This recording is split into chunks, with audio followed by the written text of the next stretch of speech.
City Council and local police have been cracking down on indecent exposure, saying skirts can't be 4 inches above the knee and pants can't be 4 inches below the waist.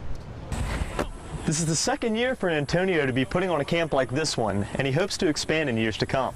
As you can see, there's not much left of this house, but if you look down at the piles of rubble, police can take this little bit of evidence and can find out how the fire actually began.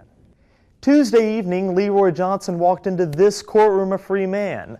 Later, he walked out in handcuffs, guilty of the death of his 3 daughters. This fire on William Street could have resulted in the death of the whole family. Luckily, Mobile Fire Department responded quickly and there were no fatalities or injuries. I'm Alex Nichols reporting for News 5.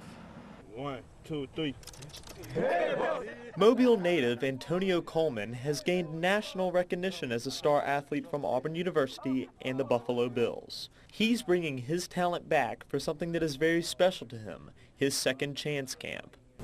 Basically, it's my second year having a second chance camp here at the Strickland Youth Center, and it's basically something different I wanted to do, you know, besides the high school camps, middle school, and park ball camps, you know. It's something different pertaining to helping the kids. The camp is for teenagers who currently preside in Strickland Youth Center, but are given the chance to play and practice football with Coleman, along with another guest. I also brought Josh Bynes out here. We're out here, you know, to hang out with the kids, you know, not only go through drills with them, you know, but talk with them, you know, and, you know, just interact with them. Put them in places where they could get out of those situations and exceed somewhere else in life and see that there's more to it than just being out in the streets. And that's what we're out here for, showing love to the community. This is the second year for Antonio to put on a camp like this one, and he hopes to expand in years to come.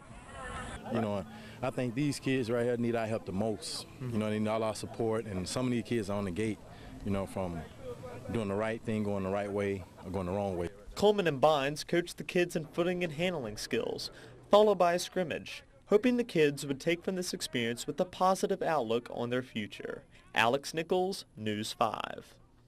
What has been seen as a fad for the past few decades can now wind you up in jail. Mobile's mayor and city council are fed up with short skirts and sagging pants. We will not tolerate that in the city of Mobile any longer.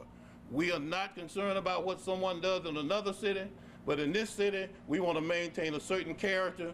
They wear size 20. The pants go in, they get them size 35 without a belt, and they know they're going to fall, and the parents are into this too. Mayor Jones has proposed an amendment to the present indecent exposure ordinance, allowing police to stop anyone who doesn't follow the planned dress code. You will see more visible patrols here. You will see our mounted units. You'll see officers on foot, on segways, and on bicycles. We are going to control what happens downtown. The first offense will cost you $50, the second offense $200, and after a third time you could be arrested. Saying skirts can't be 4 inches above the knee and pants can't be 4 inches below the waist. The mayor has made some recommendations, and I think if they are passed, it's going to help us as a total community. Though there are those against the plan, some love the idea of an ordinance. It's bad. They really need to pull their pants back up and put a belt on. And what will the young people think? I don't know, but we're going to find out soon. Yeah. City Council plan to enact this ordinance before kids go back to school next month. Alex Nichols, News 5. It's been 8 months since that destructive fire in Dauphin Island, but Brad Cox is still recovering.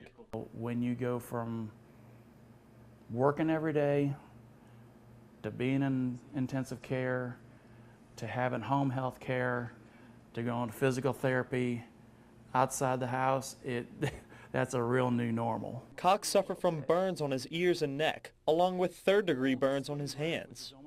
Where I am right now is just basically continuing to build my conditioning up and waiting for my grafts to heal are the main things right now. A variety of exercises have helped in his road to recovery. Just slowly do each side, in every direction.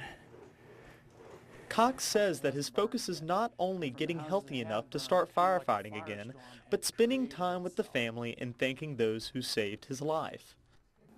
Through the burn process, you learn what's important in life, and you learn about family.